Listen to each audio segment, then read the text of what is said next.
ہمیں ابھی جوائن کیا ہے محسن بھٹی صاحب نے، اور محسن بھٹی صاحب پریزیڈنٹ ہیں کنزیومر سالیڈیریٹی سسٹم کے، وہ یعنی کہ صارفین کی ایک تنظیم ہے، اور وہ کیا کام کرتی ہے تنظیم، اس کا فنکشن کیا ہے، اور ہمارے لیے وہ کیا کر رہے ہیں، یہ تو ہم ان سے ہی پوچھتے ہیں۔ محسن صاحب ویلکم ٹو مذاکرات جی۔ بہت شکریہ جی، بہت شکریہ۔ کیا ہے یہ کنزیومر سالیڈیریٹی سسٹم، یہ کیا ہے؟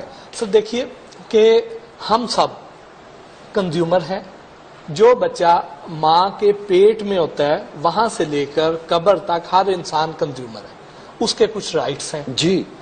دنیا کے جو ترقی یافتہ ممالک ہیں وہاں پہ ان کے رائٹس کو پروٹیکٹ کیا جاتا ہے کنزیومرز کے، وہاں کے جو کنزیومرز ہیں وہ اپنے جو حقوق ہیں، اپنے فرائض ہیں، ان کے بارے میں پوری طرح آگاہ ہیں۔ پاکستان بدقسمتی سے ایسا ملک ہے جہاں پہ ہمیں نہیں پتا کہ ہمارے حقوق کیا ہیں، ہمارے فرائض کیا ہیں، تو اس کے لیے ضروری تھا کہ کنزیومرز کو جگایا جائے، انہیں اویئر کیا جائے، کہ لوگوں کو بتایا جائے کہ فوڈ میں کیا کیا گھپلے ہو رہے ہیں، کس قسم کے ملاوٹ ہو رہی ہے۔ آپ کے کہنے کا مقصد یہ ہے کہ اس وقت جتنی بھی بیماریاں ہیں ان کے پیچھے جو اہم چیز پارٹ پلے کر رہی ہے لوگوں کو بیمار کرنے میں، وہ یہ خوراک ہے جو ہمیں مارکیٹ سے دستیاب ہے۔ ایگزیکٹلی میں یہی کہنا چاہ رہا ہوں کہ دہشت گردی اس وقت پاکستان کا سب سے بڑا مسئلہ ہے، لیکن دہشت گردی کی وجہ سے اتنے انسان نہیں مرے جتنے غیر معیاری اور ناخالص خوراک کی وجہ سے مرے۔ وہ آپ مجھے دودھ کا بتا رہے تھے، ذرا وہ تو ذرا ایکسپلین کیجیے، میں چاہوں گا دودھ جو ہے، دودھ انسان کی بنیادی غذا ہے۔ ایک ٹینکر کو ہم نے آئیڈینٹیفائی کیا کہ وہ لاؤڈ سپیکر پہ دودھ بیچ رہا تھا 100 روپے کا 3 کلو دودھ۔ ہم بڑے حیران ہوئے کہ اتنی مہنگائی میں 100 روپے کا 3 کلو دودھ، کان کھڑے ہوئے، جا کے اس کو چیک کیا تو پتا چلا کہ وہ دودھ نہیں ہے، وہ سینتھیٹک دودھ ہے۔ ہمارے لیے بڑی نئی ٹرم تھی کہ یہ جعلی دودھ، سینتھیٹک دودھ کیا ہوتا ہے۔ اس کو ہم نے بیک ٹریک کیا تو اکاڑا دیپالپور کی طرف کافی بڑی بڑی فیکٹریاں لگی ہوئی ہیں جہاں پہ واشنگ مشینز کی طرح کی مشینیں ہیں، جس میں 2 کلو سوکھا دودھ گھٹیا ترین کوالٹی کا اور 1 لیٹر کوکنگ آئل اور 37 لیٹر پانی، اس کو بلینڈ کیا جاتا ہے اور اس سے خالص اور معیاری دودھ بنا لیتے ہیں وہ، اور وہ مارکیٹ میں دیتے ہیں، جو انہیں کاسٹ کرتا ہے وہ تقریباً 14 روپے 15 روپے لیٹر۔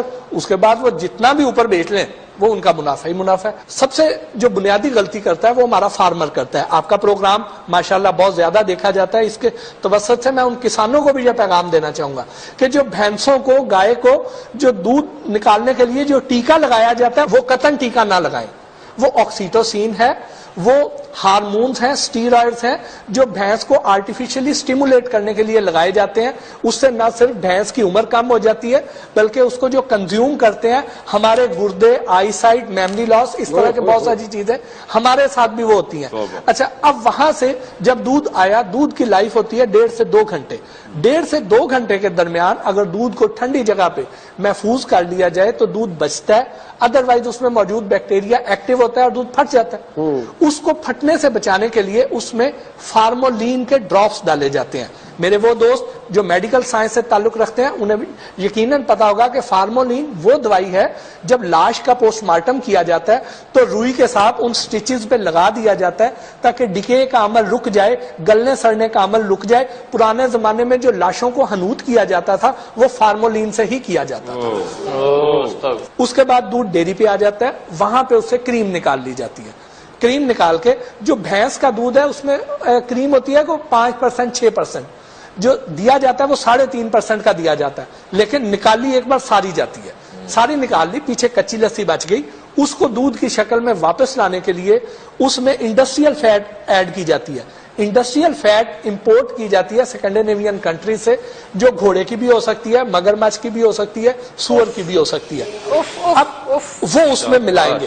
دودھ میں اللہ تعالیٰ نے خوبی یہ رکھی ہے کہ اس کے اندر کوئی بھی چکنی چیز ڈالتے ہیں تو اس کے اوپر سپاٹ بن جاتے ہیں، لیکن یہ جب ملاتے ہیں تو وہ نہیں مکس ہوتی ہے، تو اس میں پھر کیمیکل ری ایکشن ریکوائر ہوتا ہے جس میں پوٹاشیم چاہیے ہوتی ہے، تو یوریا اس کا سستا ترین سورس ہے، یوریا کی بوریاں ڈالی جاتی ہیں۔ اب وہ دودھ تیار ہو گیا لیکن اس کا کلر میلا ہو جاتا ہے۔ اس کا کلر صاف کرنے کے لیے اور اس کو اس میں جھاگ لانے کے لیے اس میں پھر واشنگ پاؤڈر یا کاسٹک سوڈا ڈالا جاتا ہے. دو دن پھر کپڑے دھو لوے بندہ. تھانوں کسی گجر نے گولی مار دینی. نعمان بھائی ایک شعر کہنا چاہوں گا کہ قتل طفلاں کی منادی ہو چکی ہے شہر میں. قتل طفلاں کی منادی ہو چکی ہے شہر میں. ماں مجھے بھی صورت موسیٰ بہا دے نہر میں. بہت اچھے سر. اچھی باتیں انہوں نے کی ہیں. ایک بات ضرور کرنا چاہوں گا کہ میرے خیال سے ہم لوگوں کو بھی ایز اے ہیومن بینگ خیال رکھنا چاہیے ان چیزوں میں کہ کون سی چیزیں اچھی ہیں کون سی بری ہیں. ہاں بہت تھوڑی چیزیں رہ گئی ہیں جو اچھی ہیں, لیکن کوشش ضرور کریں کہ انہی کی طرف جائیں. اور جس طرح انہوں نے بات بتائی ہے, اللہ کرے آپ اپنا کام کرتے پھریں, ان کو بھی شرم آئے جو اس طرح کی حرکتیں کر رہے ہیں. اور بدل میں تو افطاری نہیں کر رہا آج.